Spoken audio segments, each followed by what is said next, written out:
Welcome to Marsha's Plate, a Black trans-inclusive feminist podcast. A place where we know that not everybody is invited to the cookout. And we also know that every single day is a brand new day, and we have the power to make a difference today. So let's do this. It's a new day, brand new day, make it better than yesterday. You can always find a way to turn it all around again. It's a new day, brand new day, make it better than yesterday. You can always find a way to start over again. Tuesday, when the sun rises, you can start over again. A new day, you can make it better than yesterday. It's a new day, it's a new day, new day. There's a way you can turn it around. Trust me, there's a way out. There's more time. Just don't give up. When the sun rises on a new day, you got another chance. Yeah, yeah, yeah, yeah. A new day, you got another chance. If you want to join the conversation, you can hashtag Marsha's Plate. You can follow us on most social media, Instagram, Twitter, Facebook, all of that. Just search for Marsha's Plate, MARSHASPLATE. Y'all ready? Let's get started.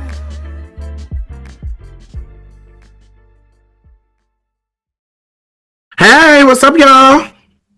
What's going on? What's going on? Baby, the knees is getting a little ashy on Capitol Hill, baby. Getting, honey, them motherfuckers have been ghetto and smoking crack for a long time. What's going on? What happened today? No, I don't believe this is real, but I think it's a cute kiki just to kiki about.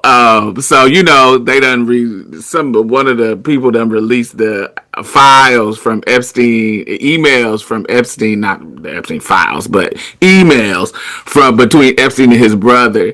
And he's basically saying that does Putin have pictures of Donald Trump blowing Bubba?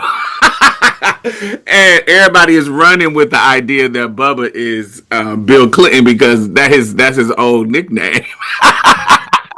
First of all, honey, when you talk about blowing Bubba, I'm not necessarily thinking about sucking nobody's dick. Because when I think of a Bubba, I'm thinking of somebody who ain't got much dick anyway. But I'm also thinking of like, girl, that's like street slang, girl, for the things are the things. You know, when you putting things in your nose. You know, when you put things in your veins, you know, when you put things in the pipe, you know. So yes, I think that it's a euphemism for doing cocaine, but I think it's funnier for us to think of Donald Trump blowing Bill Clinton. I'm like, yo. Yeah. Now thinking about them doing that at this age, horrible. But I'm not. Them when they were young, both of them when they were young. I see it for Clinton for his Arkansas born and bred ass. I see it for him, especially when he was younger. I always thought Clinton was fine with that white ass hair. Why was his hair always white? Bill Clinton done had white hair for a long time, bitch. He did not have white hair when he was running. Was it black? What color was it? It wasn't brown. Dark. It was mousy brown. That kind of hillbilly mousy brown. I don't remember that Clinton. That must be before my memories kicked in. But I see it for Clinton. I never thought Donald Trump was attractive. Like now, Donald Trump they had that motherfucking comb over forever. Bitch, Donald Trump they had that comb over for at least 3 decades. Nah, not Donald Trump in his adulthood marriages. When we used to fuck with Donald Trump, when he was that not fuck with him, but when he was just not who he is now, but when he was just like the rich white boy, just the rich dude who was synonymous with rich living. I don't really like that Donald Trump, but this Donald Trump is the one that I think is actually handsome.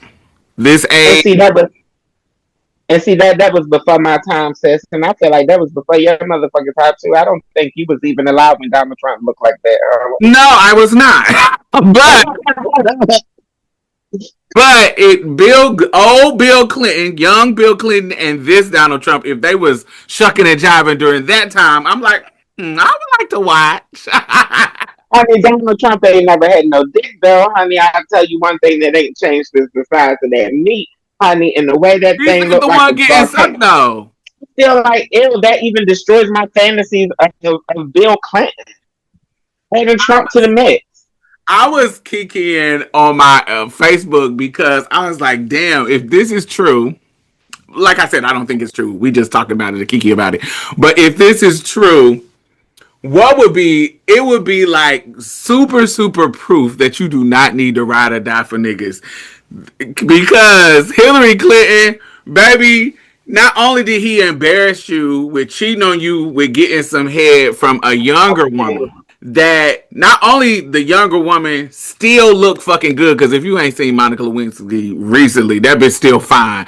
I think she finer now than she was when, she was like 22 something. She fine. No shade. It looked like she had an extreme makeover and it looked like it's working for her. Yes, and looking good. So not only do you cheat on me with this young girl in the Oval Office, and embarrass me. Like, what people don't really realize is Monica, this was the first viral scandal on the internet. Like, this birthed a bunch of shit. So not only do you embarrass me with this younger woman, that now that I'm older, she's still looking good and I'm looking old. That would irk me. And I ride for you. And now, decades later, I gotta find out you getting your peen sucked by the nigga who beat me in 2016 for the presidency. How much Hillary. I was like, it would turn me into Tina from Mary Mary. You gonna keep adding people? You gonna keep adding people? You gonna keep adding people? I got to find out in front of the whole goddamn world. You torturing me, man. You torturing me. Just give it all to me. Knock me all out at once. Why are they even trying to distract? Have they answered yet about Trump being in them emails? Have they discussed that? Have they had anything to say about that? Trump has actually turned a new leaf for whatever reason, because he recently said that he wants Congress to vote to release them. So what do you think? We've been kicking and cutting up and speaking hypothetically and all of the things. What do you think is his real reason for turning town? I think that if a Bondi, his little DOJ person, if they open up an investigation, because it's currently, the reason why they weren't, like, Biden wasn't able to do it is because it was openly in an investigation, but now it's not. And so, being that if Bondi opens it up to an investigation, they can be real strategic and even if the people vote for it to be open, if it's openly in an investigation, they actually can retract whatever they want to retract. And so he can publicly say, oh yes, release the Epstein files, votes to release them. But if it's in a actual active live fucking investigation, they can say, nah, we don't want to show this part because it's an open investigation. No, we don't want to show this part because it's an open investigation. So they actually can do that. But right now, as it stands, without it being in any investigation, they would have to open it all. So I think he's playing a game with, oh, I don't have nothing to hide, but hey, open that investigation so we can hide shit. That's what I think. I'm thinking the same thing. I was just curious because at the end of the day, and I had been actually thinking this for a while, which is why I personally hadn't been really going hard about the Epstein files. At the end of the day, we're not going to see the original files. They're going to be redacted by the time we see them. And yeah, so I never really was concerned on why people were so distracted by it. And of course, blown back by the fact that of all things his base could be mad at him about, or all things that they question him about, it's the fucking Epstein files. Like, girl, that was his nigga. But also, it's two things that I want to say about them, about the Epstein files, and then about the potential of being a sexual deviant, quote unquote. So the Epstein files. What could be in there that we don't already have? He's already been convicted of something bad, and y'all still elected him to the presidency. So, what in these files do you think are going to change his base's mind about him? If the rest that we already know hasn't affected him at all in regards to changing their mind whether or not to view him. Like, I thought that him years ago grabbing the pussies and we thought that was gonna steer, but no, that didn't steer. We thought that the convictions was gonna stop him from getting the two impeachments, the convictions. It's all the convictions of these rapes and all the things that we know was gonna stop. It didn't stop shit. They didn't care. So what do we think that exposing these are going to do? I don't understand. I really don't. My thoughts exactly, and again, that's why I'm surprised out of all the things that Epstein was a bitch. Like, you already know this is grabbing by the McPussy. Like, child, they been crazy. But no, I think it's interesting how they will always find a way to make it partisan, and to whenever Trump, his people, his base, his cohort, his associates, whenever they get caught up in some shit, they always have to throw a Democrat out there. It's like girl, like, first of all, this Republican Democrat game is so tired. Like, even before Trump had came into office, motherfuckers already started going independent. So, you know what I mean? And now they're breaking up the Democratic Party between traditional Democrats and Democratic Socialists. Well, it's already been like that, but we're hearing labeling it openly. From the Democratic Socialists. It's becoming more popular to talk about it. And we're seeing with the Mondani win, we're seeing somebody actually win. Like, we had the Bernies and we had the ALCs and the people who are kind of in that lane, but they weren't.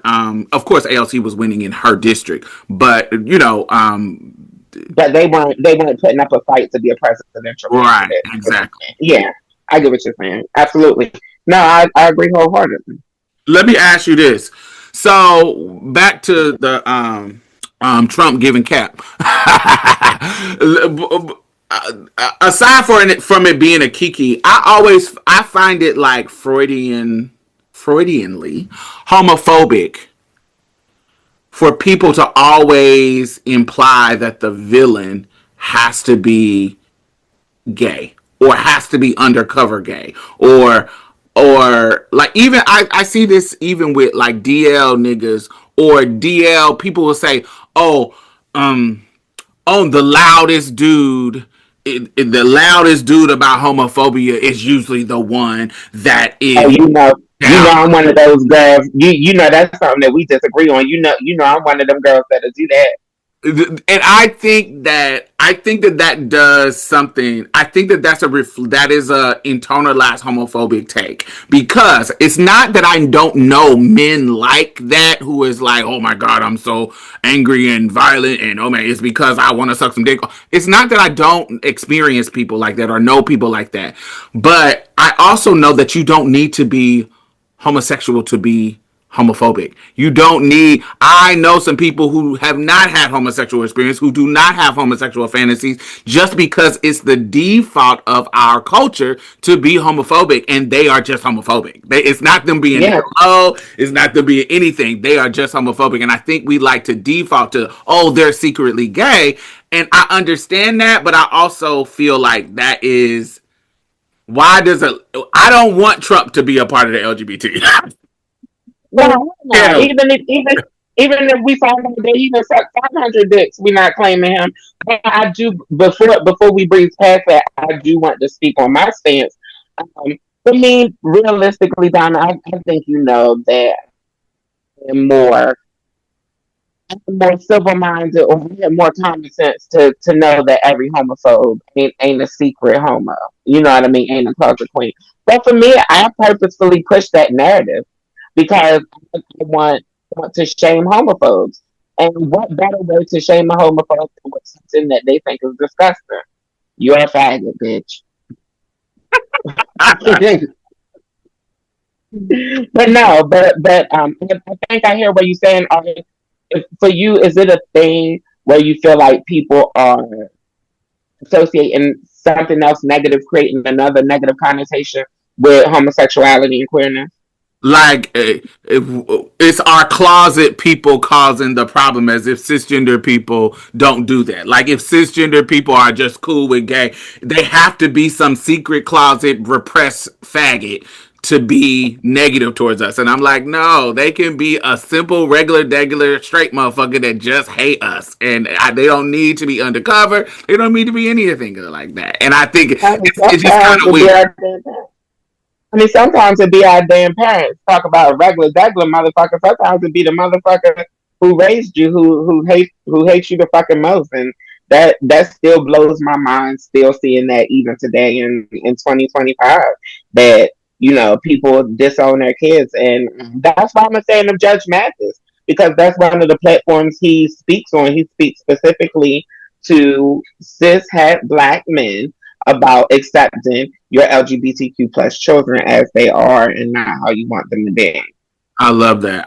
And I also love that because it's indicative of the culture that we have Judge Mathis who has been the judge, and he's like, he's doing this work to kind of dismantle this kind of stuff and, in favor of his gay son and da-da-da. But then we got Judge Joe Brown, the total opposite. Hotep, anti-woman, anti-everything. These judge icons. That's kind of funny. Baby, the way, honey, the way that they'll be a coon and a hotep at the same time blows my motherfucking mind. I haven't seen that much ability to multitask and ever, bitch. You can have two different mentalities simultaneously, bitch, that contradict each other. I love that for you, honey. You better coon and tap dance for the white man while you talking shit about the Black man being superior, honey. Yeah, it's wild and it's crazy. But anyway, y'all, what do y'all think about Bubba?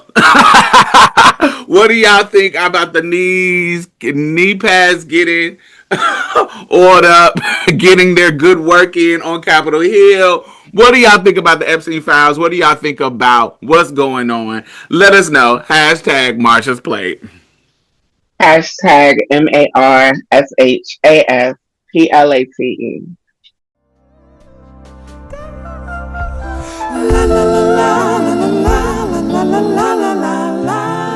Oh my God, I want to thank all of our new patrons this week. Thank you. Yay. So not only are you helping to sustain this particular podcast, I also donate to other podcasts. I donate to other organizations. I have my finger on the pulse of the community, and I know a lot of grassroots organizations that are doing great work out here. So you're not only helping to sustain us, you're helping to sustain other people in a community, because I put my money where my mouth is. That's just the kind of bitch I am. Community is fuck. So thank you. I really, really appreciate you. And if you have not become a patron, why have you not? You can donate as low as $1 a month. It doesn't matter. Anything helps. Please. Do I have to play Sarah McLachlan and show you puppies? Like, what do I have to do? Do I have to resort to what the white people do to get you to give them money? Anyway, the link is in the bottom. Back to the show. Have you heard about Yolanda Adams? Girl, I already told you, girl, this is going to be an episode for everybody who's listening where Diamond going to be filling me in on the tea, because I had to take a self-care break. But Miss Diamond still don't miss a beat. What the hell done happened with Yolanda Adams, Diamond? So I'm gonna let you listen. I don't think that God is this small entity that people are trying to make him or her or it, because he is spirit. because we are of the mind of calling things, gender wise, because that's how we grew up. I'm just gonna you to say if he was gonna be surprised by you, he wouldn't have created you. Because it's like, how you think God is surprised just because you're surprised? And if he made all things, and if he created all things, God is a God of variety. God is a God of diversity. We wouldn't have a million genuses of flowers if he were not. I just believe that God entrusts us with his power to make the world a better place, to encourage and inspire, to uplift, never to put what we think on somebody else. I can tell you how much your God loves by the people you hate. We've heard it since we were kids. God is love. God is love. God is love. God is love. God is love. But if God is love, how come you hate the person he in love created? Because that tells me a lot about what you believe God is. Because if you believe God is God of all, but only in your skin color, that's kind of antithetical to who he is. All knowing, all loving, all seeing, all doing. So I have a problem with people who say they love God, but hate God's sons. My first mindset was, I am always so happy when I find out that I support somebody who is inclusive, or who have politics or concept that they believe that are inclusive of other people. And I'm always excited because there are a lot of people who I know that if I found out what they really thought, I wouldn't be their fans. Baby, if you found out what they really think, if you found out the shit that they say, kitchen table talk, completely get it. I'm surprised. At this take, Diamond, I was totally prepared for my image of Yolanda Adams to be ruined. I was totally prepared for this to be some Christian indoctrinated, anti-gay, homophobic, anti-trans rhetoric, and actually wholeheartedly agree with Yolanda Adams. Just in the past few weeks, I recently said the same thing publicly, and I told people that I want them to get God's pronouns right. Honey, he, she, they, and them, bitch, all of the things. Now, of course, she honed in on the racial aspect. So I don't think that this is an LGBT thing, other than, there's some gender things that she did there. But I think in the end she honed in on the racial aspect, because I think it's calling truth to power about white Christian nationalists. And so yeah, I thought that was fucking dope. I mean, I can't help but hear how her message is so queer inclusive. The ambiguous terminology that she's using around gender and, genomes and things like that. Like, if you research these words and you look up these things, it'll start to change your conception or evolve your concept of gender, sex, and how it's completely biological and how it can be completely things that we don't understand. So I love how coded that message was. It very much gave me like she pays attention to LGBTQ plus activists. She has her ears to the street. I could definitely hear how she was thrown and raised, and to see how, if her perspective is a lot more broad, as I'm assuming, to see why she stifled herself and why she kept it contained, because she does have an audience and she does have a brand as well. And I would love to hear her speak out like this more, and I would love for her to give her audience the opportunity to grow with her. So, Sister Yolanda, continue sharing your thoughts with us. We ain't always going to agree, but I do get the impression that she's the type of woman who would at least hear people out and be open to learning. I think her being older, of the older, I don't want to say older, but you get what I'm saying. She's from, I think her first album was like in the 80s, right? Or definitely early. I didn't know of her until the 2000s, but I was aware that by the time I knew of her, she had already been known in the gospel music. Her being an older generation of the black community, the black church, black community, black music genre. I've just seen a shift, and I also seen a shift in some of the younger ones. I heard Kiara Sheard, and I'm not saying that everything about how she talks about things is perfect, but I even heard Kiara Sheard when she had a miscarriage, and she was having issues with carrying a child, fertility. She had a conversation that I saw her have on stage that would easily be considered pro-abortion, because she was having I think she was having, when she had a miscarriage the first time, I think, don't quote me, but if y'all go listen to the panel, I think she was having like an atopic pregnancy, and it could actually, her doctor was like, yo, if you do not get home, you can die. I need you to get back home because we need to figure this out, because you can die from what's happening in your body.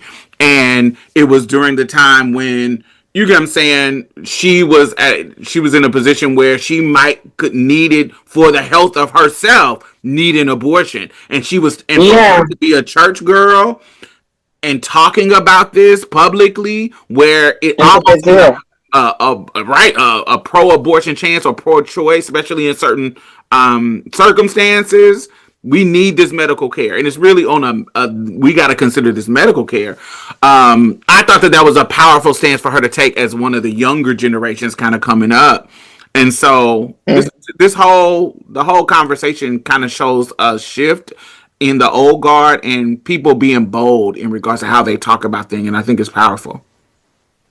I think even with the Kara Clark share piece, I think something that the whole pro-choice, pro-life, I think she brought up an aspect about it that people don't consider.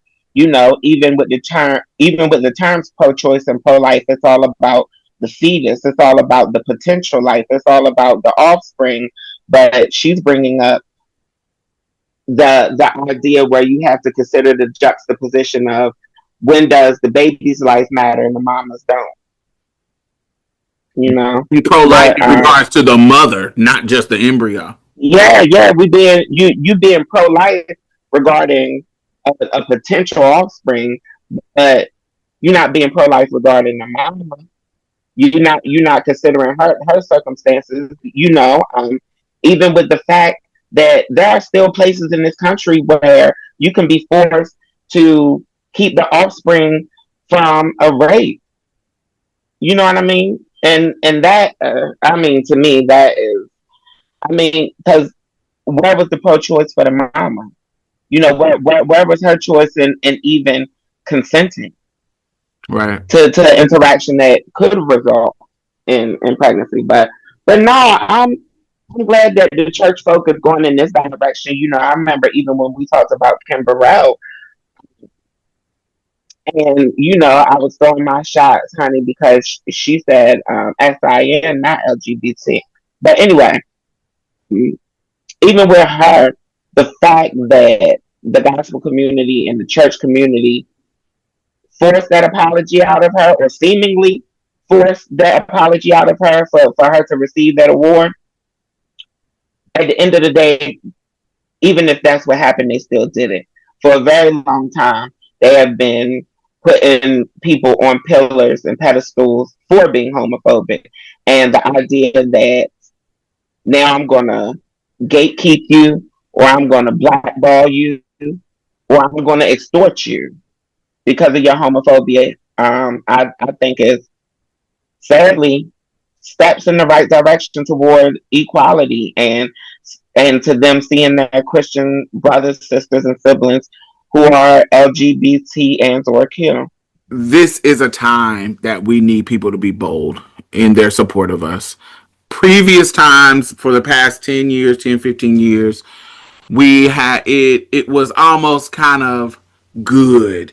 It was almost kind of like performative, like you can get some street cred on the left if you were speaking about your more progressive thoughts about us, about some of these more progressive concept and ideas, it was like kind of cool. Like you can come up and be the cool person because you're not gonna get canceled because you're woke and da da da da da da da da da da. Before, when being woke was good, and now that they have bastardized woke as something negative, and now that it's not as in vogue and not as, and people are divesting from us. I think this time proves people who stand in the light now are the ones who it is not performative. Well, not every single one. They still can be performative, but I think now that there can be some backlash or there can be some type of real consequences or whatever. Being bold now shows me who you are. Like, it's being bold then in 2015, 2016, 2017. Wonderful. It's great. But I think now, when people people may assume, may think be a conservative, when they actually are bold now in sharing their progressive thoughts, I think it's more meaningful to me. Agree, because we're in the thick of it. We're in the fight. Anybody can windmill from the sideline and root on the champion when they're winning, but who is going to support them when they're down is the question. I think that's when you see who the real allies are. Yes. We don't need y'all motherfucking asses when we up. We need you to pop out in the streets, honey. We need you to pop out when it's time to vote, honey. We need you to pop out when it's time to fight. Amen. I remember there was a time when somebody having more progressive and inclusive thoughts would literally shift their life. I remember it happening to Carlton Pearson. I remember it happening to him, and he had to literally leave his church and start over at a whole other church and a whole other thing, just by saying that, I think a little different than I'm shifting my mindset to a more inclusive and progressive theological framework. And I think that he was negatively impacted by it. And I think there was a time when that, like, you just couldn't do that. And so now it's interesting to see what will happen with Yolanda, the beloved Yolanda Adams. So yes, let us know what y'all think about Yolanda and what is going on with her mindset around God and gender and all that kind of stuff. And, what do you think about being bold and being upfront about your progressive ideals in this kind of conservative wave in the culture? Hashtag Marsha's Plate. Hashtag MARSHASPLATE.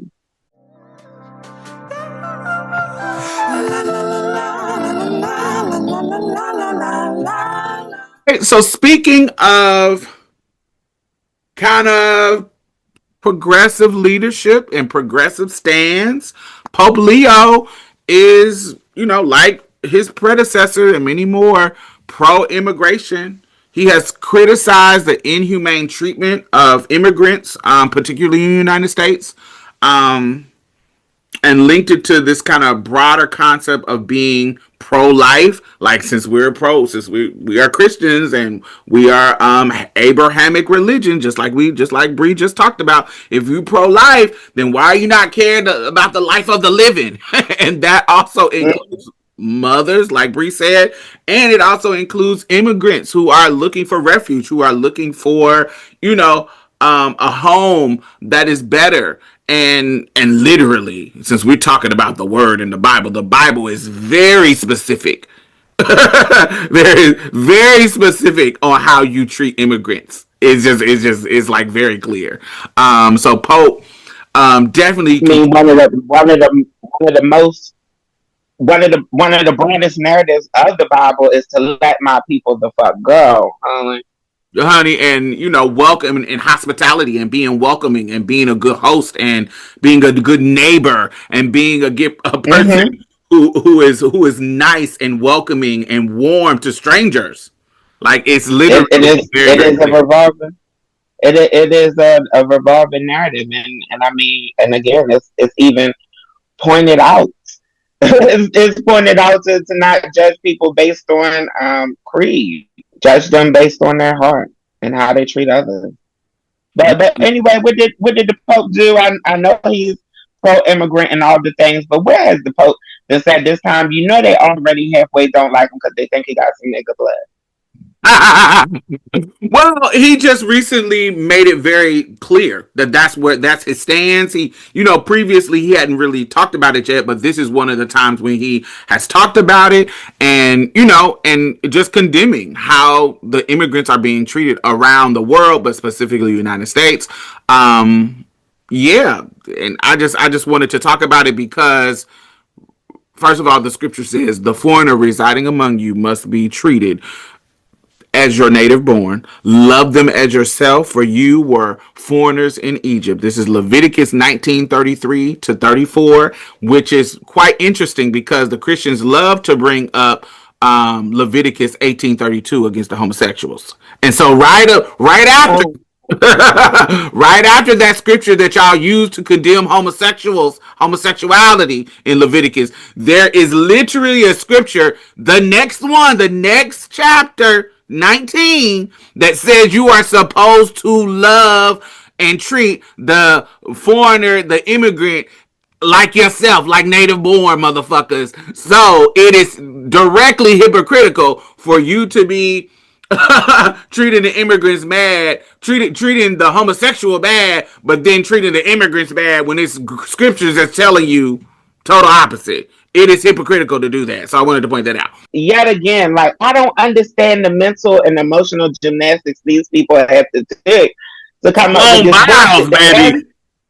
The anti-immigration of it all is like, bitch, if you can find somebody in this country who isn't the descendant of the immigrant, whether chosen or forced, come on, be the fuckhead, then you doing something. And that's sad, because you can't find indigenous people on this land easily because y'all didn't wipe them the fuck out.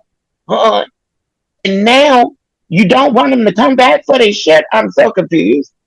Because a lot of these motherfuckers that y'all trying to vilify, y'all locking up, and y'all sending to Sandinista and Afghanistan and Saudi Arabia and Sudan, bitch, and everywhere that y'all sending them. Them motherfuckers is more indigenous than the corpus that's sending them out of here. So, bitch, who is really them? Like, this is literally a country that is built on immigration. Y'all forefathers / grandfathers / crackers, predecessors, they literally wrote it in the motherfucking foundation of this country. Honey, that it is for every man to succeed. And yes, they meant every man because they're patriarchal, the motherfucker. But that's a whole nother conversation. But the anti-immigration, the gymnastics for it really kills me. The fact that you have immigrants who or people who might be first generation documented citizens, and they still anti-immigration.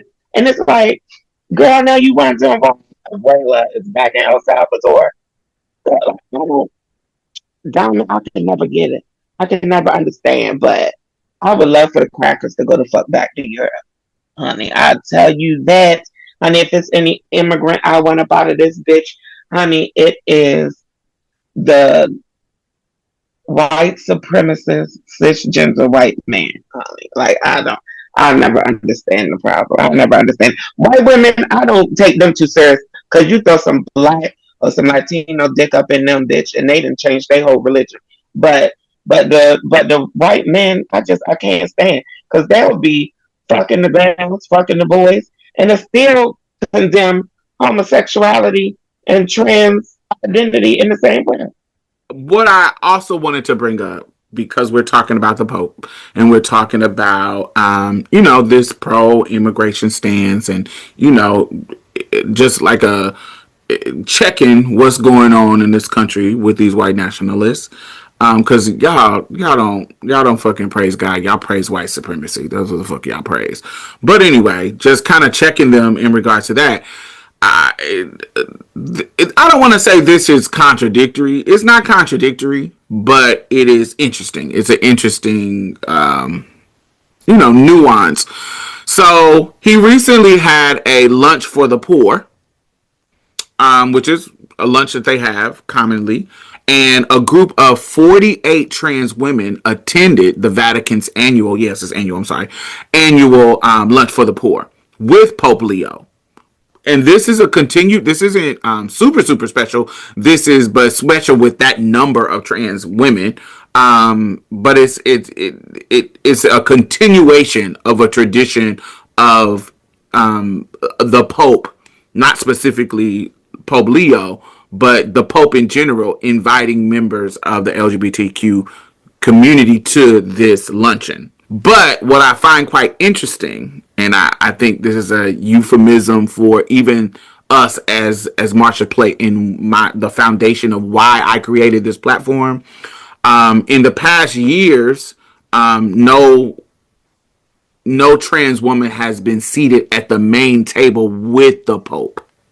Like, they've been invited to the event, but none of them are ever seated at the main table with the Pope. And anybody know our history, and if you go to our early me talking about why I started Marsha's Plate, was for me, we have this beautiful big internet, and so there was a lot of gatekeepers in who was getting the mic in early 2015-16. We started in 2017, and so I was like, there's so many conversations, but who was getting the mic was white trans people early on. When we talk about early legislation, when we were getting talked about on the political stage, it was a lot of white trans people. So it was a lot of bathroom talk, a lot of shit being talked about that was like way more superficial than what I was seeing experienced by black trans people.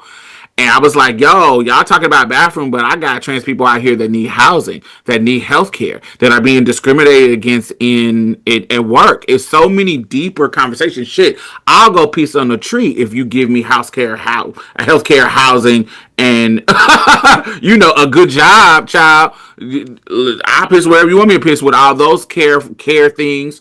But I felt like but right now, in where we were at the time, 2016, 2017, when I started Marsha's Plate, I felt like, but I have the internet, so that allows me not to have a gatekeeper, and I can create my own table. And this was a time when Solange was coming out with a Seat at the Table, her album.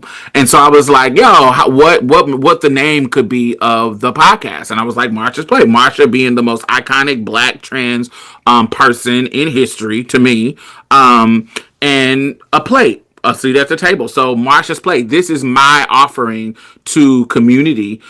Fuck the gatekeepers. If you want to listen to black stories, black opinions, black trans inclusive opinions about what's going on in the world, I want to create a platform for that. And that's how Marsha's Plate was born. And so to invite us to the table and we not be able to have the power to decide what's being fixed at the table, or even, you get what I'm saying? It speaks to the idea that even though you can give us access to things, if you're not allowing us to have a say in what's being prepared for us and letting you know what's perfect for us and our nutrients and our body and our whatever's going on the table, just giving us a seat ain't enough. We need to be able to tell you, this is what we need. This is what we got going on. And this divestment from us, divestment from DEI, divestment from being black, by literally divestment from even saying black and trans in grant writing and everything. It is erasure of us. And it's giving us access, but you're not giving us a seat at the table where we get to choose what's being cooked. And so this is a analogy of that, where you invited trans people to the luncheon. I appreciate it. Bitches need to eat too. Great. I love it. You invited us to the luncheon. But the fact that you have not even put us next to a seat next to you to talk to you and let you know what our concerns are. We can't even sit and eat with you at your table. We're allowed in the room. I just think that that's ironic. It says a lot to be allowed in the room, but not given a seat at the table. And you talking about this topic, filling me in on what's been going on, reminds me of my activism journey in Baltimore. When I first got involved in in servicing the trans community. Um, it was black trans people, predominantly black trans women. Whenever it came to anything being visible about the trans community, um, yeah, when it came to visibility, when it came to access, the trans people who I saw and who I knew were predominantly black trans people in Baltimore, which is to be expected. It's a high black population in Baltimore. So, most of the trans people are going to, the population is going to correlate. The ratios are going to correlate, right? The most, I remember being on the scene, and a lot of these people I had knew since ballroom. They had been doing community work since I was a fucking kid, and I was finally graduated from college, um, working on one of my degrees at the time, and doing intern work, working with Monica Stevens. Um, I was just it. It was this white girl kept popping up. White trans girl kept popping up whenever it was something important. When they was wearing the pussy hats, she was on stage speaking for the trans community. When it was Chase Braxton, for all who are unfamiliar, Chase Braxton is the healthcare organization that caters to the LGBTQ plus community here in this area. When it came to Chase Braxton, this bitch doing the talking. When it came to even sex work, this bitch doing the talking, and she ain't never even posted an ad or been on a stroll. White girl, white trans girl. So as I get more into activism, I realize that I'm not the only one who see this shit, and everybody actually resents her. Because whenever it comes to giving somebody a plate at the table, a seat at the table, they giving it to this white, who I later found out rich, parents are socially connected. Like this girl, she never had the trans struggle. She never had the trans struggle. She went from she has found acceptance in every identity, including the identity that he currently lives in now, because she detransitioned. This white girl had became the face and the voice of the trans movement in Baltimore, but she was never the representative of transness in Baltimore. Wow. She always knew it. We always knew it. Long story short, she detransitions. She now goes by her former dead name, which was her original given name. She had an SRS before detrans, he had an SRS before detransitioning. So now essentially he's living the life of a trans man physically, because he is a guy with a vagina. Wow. But I say all that to say that we have very commonly been overlooked. The fact that the trans community as a whole is still being overlooked by the Pope says a lot. But that makes me realize that the struggle and the perspective of the black trans community probably ain't even on his radar. And I just think that that's sad. And I just wanted to share that story with all of y'all to give y'all some introspective, some introspection and some perspective of some of the things that black trans people involved in community work have had to see and deal with for years. Woo, yeah, this took a lot out of me. But let me know what y'all think. We're curious and how you feel at Pope Leo having a progressive pope, having a seat at the table. What do you think about trans people having a seat at the table? Do you feel like trans people do have a seat at the table? Let us know. I'm curious about all of those ideas, and make sure you hashtag Marsha's Plate. That's hashtag MARSHASPLACE.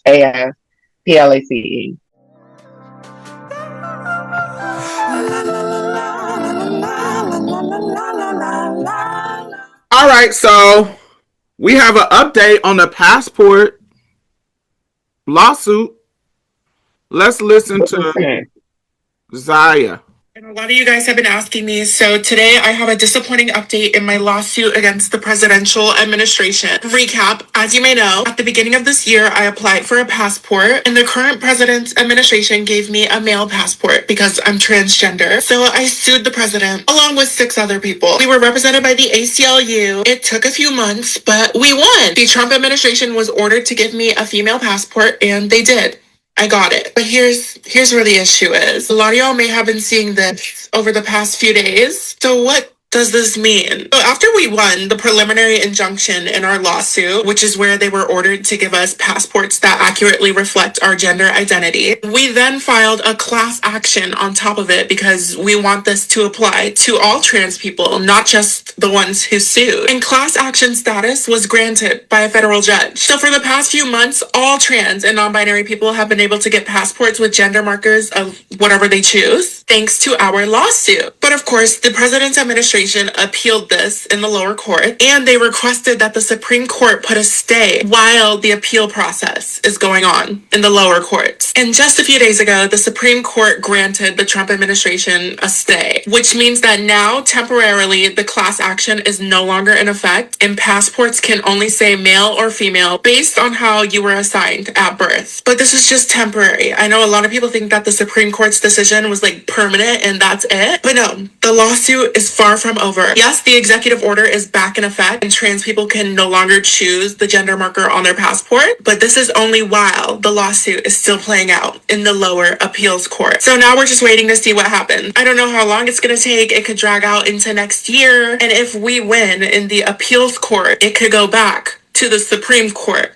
again. So there's still a lot going on, and while this news is disappointing for a lot of people, trust me, I know, the fight is not over.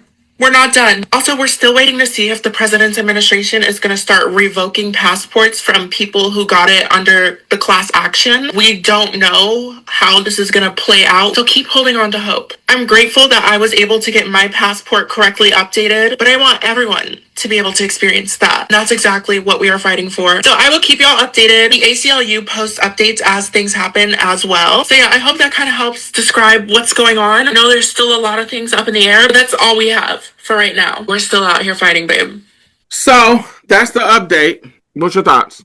I don't know. I'm confused. That's the only thing I could say. I'm confused. I mean, it feels like ping pong at this point. Yeah, we are in those times where there are legal battles happening. You know, when we think about like Plessy versus Ferguson, when we think about Brown versus Board of Education, we are in a time where this era will go down in history where there's a lot of legal battles happening. And so this is one of them.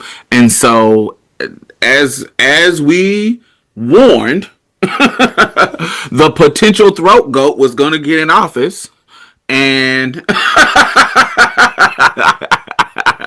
was going to get in office, and these executive orders is what he was going to do, and he did it. And so these executive orders undid 30 years of advancement that we had already fought for. So understand that we have been able to get our gender markers changed for like 30, 40 years now. And so him putting these executive orders into place because he won the election in 2024, it forced us in a situation where we could not get it. And they said, we're going to fight. And they did fight and they did win. But we have a very conservative Supreme Court. So, yeah, we are in a situation where we're in battles. We're in the middle of the battles. And so now, because of the ping pong, where we at now is right now, because of the executive order, he gets to tell us that we can't have the markers how we wanted to have until we win again. We've already won, but they appealed it and won that appeal. So it's like we're in that limbo. We're like, what is it going to be? How are we going to win this? And, you know, for me, I hope we're in a situation where like Ketanji Brown did, where she was like, I know if we hear it on my level, on the Supreme Court level, we gonna lose because these motherfuckers conservative. I'm trying to save you motherfuckers, so I'm gonna push this case back down to the lower courts because I know they're a little bit more progressive than us. So I'm trying to help you hoes. And even though everybody was trying to make it seem like she was not fucking with it, she was like, no, this is gonna help y'all motherfuckers. I know the law. I'm expert in this shit. And if y'all bring it up here, have us argue with it, y'all gonna lose. So let me keep it down there with them more progressive courts that Obama, them more progressive judges that Obama done put in office, that Biden done put in office. You got a better chance down there. Listen to me now. I'm the expert. That's what Ketanji said. And so honey, I hope you are in that situation. Honey, you know these days people ain't got the attention span of a paperclip, honey, and common sense ain't so common no more. So when you got somebody like Ketanji Brown who is playing checkers, you got somebody like Ketanji Brown who is playing chess, honey, there's a lot of motherfuckers who can't even get a king in checkers. You know what I mean? So you can't expect everybody to be keeping up. Everybody won't understand the assignment. A lot of people will fail. They ain't even on the fucking board. They on the dusty floor, unclean, unmopped floor under the table. Yeah. Confused, just like I said on TikTok, like I said on Instagram, like I said on YouTube, and I'm not sure if I said it here before, but if I haven't, I'm gonna say it today. But if y'all hate trans people so fucking much, why are y'all trying to make it hard for us to leave this country? What's the point of trying to keep us here? Fucking without a passport is only putting us in a situation where it's going to be difficult or impossible for us to travel safely internationally. I think that they want us all to detransition, and if they locking us up, sending us to prison, doing us all. First of all, we know how the prison industrial complex. So anybody that goes in there, honey, we get to milk you. But I think they want us all to not exist. They want us to detransition. They want us to be living a life that is not us. They want to illegitimize us altogether. So they don't want us to exist. So it's not about you leaving. We don't want you to exist anywhere. So what we want you to do is be a fucking man, get a wife, and have some kids, or die. Yeah. We don't want y'all in our country. Yeah. I hear that, and I would say that is what transphobic Black people may think of me and you specifically, right? But the motherfuckers who are influencing them and the motherfuckers who the transphobic Black people are following, I don't think we're even part of their agenda. I don't think we're even on their radar. I don't think they even give a fuck about us.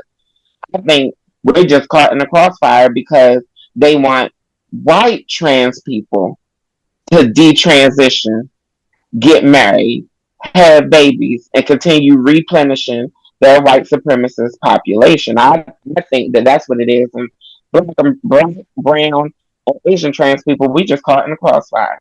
But I think there's a level to that that's true. But I also think that another layer of that, but it's just another layer of that kind of disinterested. I think that they really don't give a fuck about us because our numbers are so small, but they see that the hate for us galvanizes their people. Oh, these transgenders. It's such a sensationalized subject that while it's similar to why they used us as like their main talking point during the election. What's going on? What's that? Honey, update. Tish Harmon is still on her Hobo City tour. Her promotional tour. She's in Minneapolis now, girl. Yeah, so she's on her anti-trans, J.K. Rowling, but butch, lesbian, and Black tour. Fuck her. So, but what I was about to say is, I think that they know that why Tish is doing what she's doing. They know that this is a galvanizing topic, and at the end of the day, all we trying to do is get people on our side, because if we get you to get mad enough to vote against the trans people, once we get in office, if that moves you to vote, once we get in office, we can do all the other shit. Slash SNAP, slash Medicaid, slash da da da. It don't matter how we get you there. If the trannies is moving you and galvanizing you, we don't really care about them. But if that's the subject that is moving the people to the polls, then fuck it. We gonna use it. And so, but once we get in here, honey, we about to do all the bad stuff that we want to do to y'all hoes.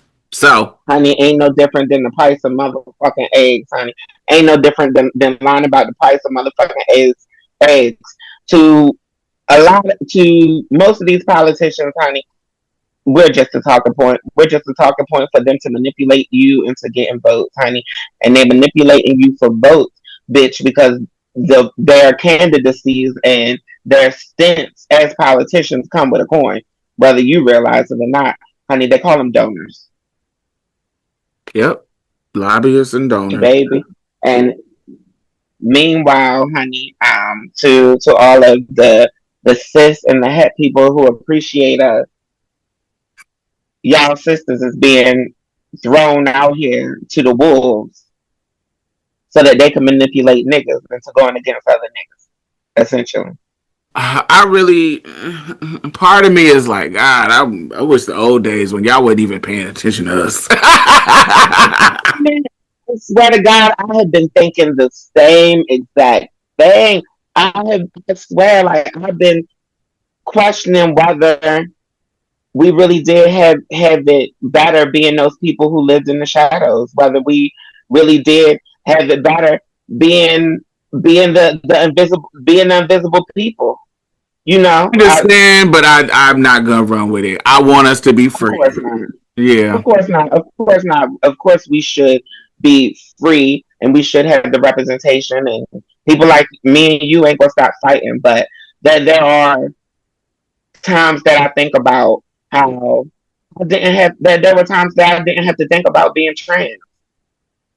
I remember. You know, I remember having those days, and now in this political climate, in this social climate, not that I have a problem with being reminded of my transness, because as I tell y'all all the time, I think that transness is a superpower.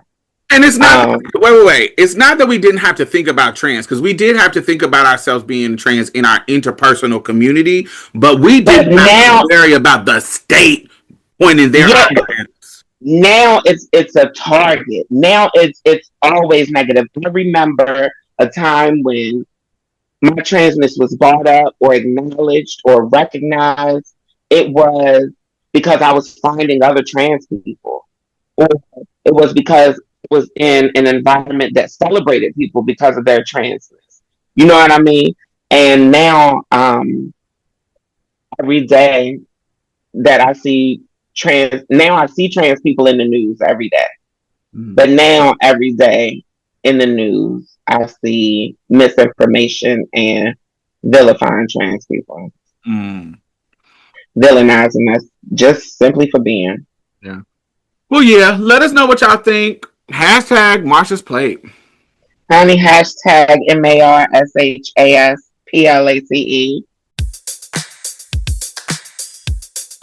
Gimme euphoria, more than peace of mind.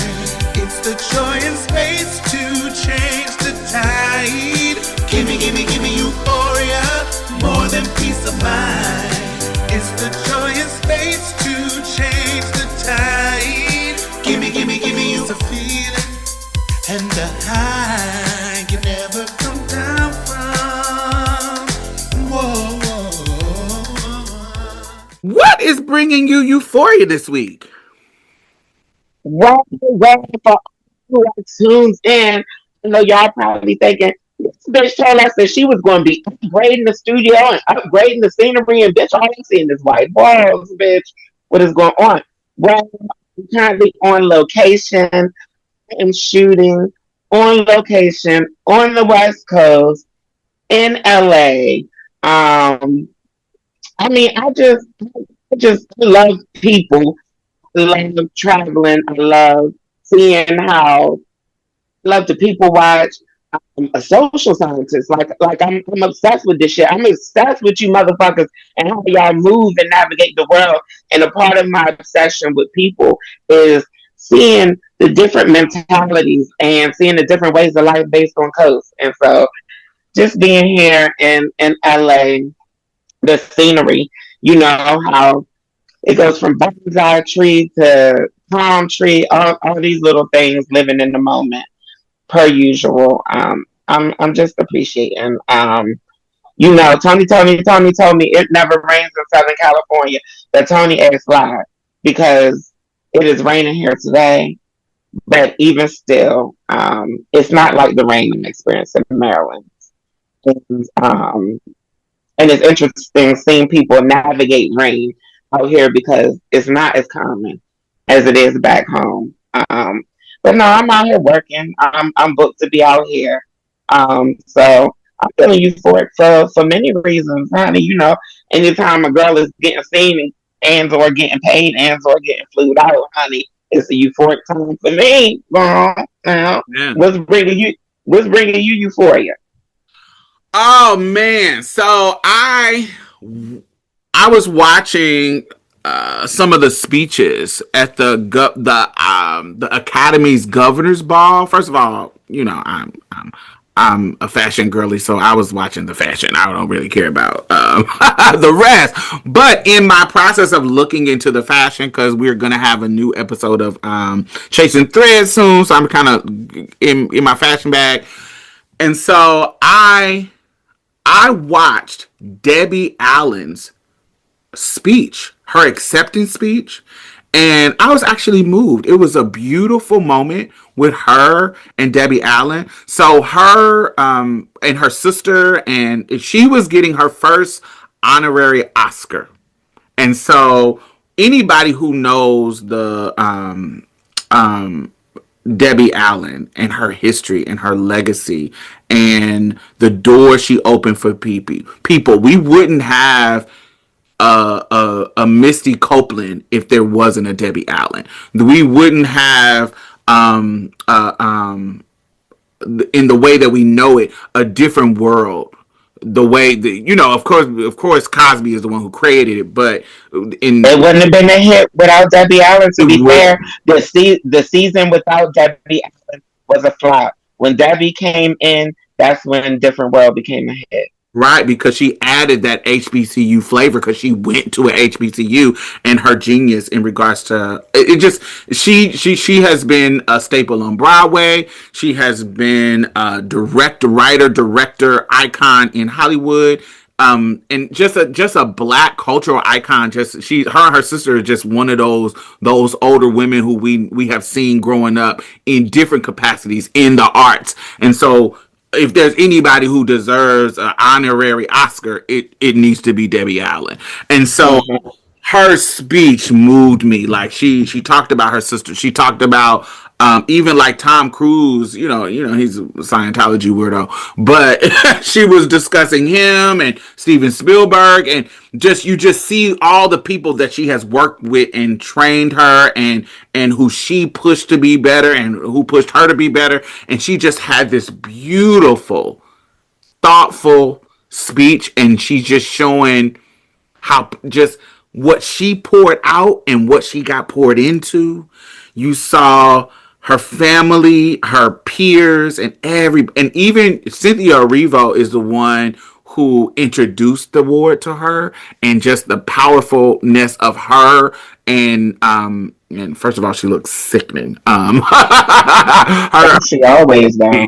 Yeah, her outfit was beat, and she was talking about just her special moment with Debbie. And I know tons of people who have these moments with her, and so the speech, her showing her family, her children, her grandchildren, her fine ass son, her fine ass husband, and their fine ass son. Oh God. Anyway, she's showing them, and just the powerfulness of the speech, the thoughtfulness of the speech, the emotionality of the speech. It moved me to tears. I was like, oh, this is beautiful. This is amazing. And so it brought me tears of joy. And so that is what brought me euphoria this week. So check out Debbie Allen's acceptance speech for her governor's ball. her at the governor's ball for her Oscar, and it just brought me joy. It made me nostalgic. It made me think about what I remember her from, and just Alvin Ailey, the dance troupe she created, and even the dance troupe that she created, Debbie Allen's Dance Academy. Our trans sister Haley Sahar came up in that, so she wouldn't even be who she is if she hadn't came up in that realm. So even she has had impact. So yeah, that's what brought me Euphoria this week. I encourage to piggyback off of your Euphoria comment. I encourage the people to look up Debbie Allen's work in general. As you've been talking about it, I can't think of a band project that I've known that she's been a part of, from In the House to anything. Grey's Anatomy. I mean, I don't. Pollyanna, one of those classic Black woman-centered film.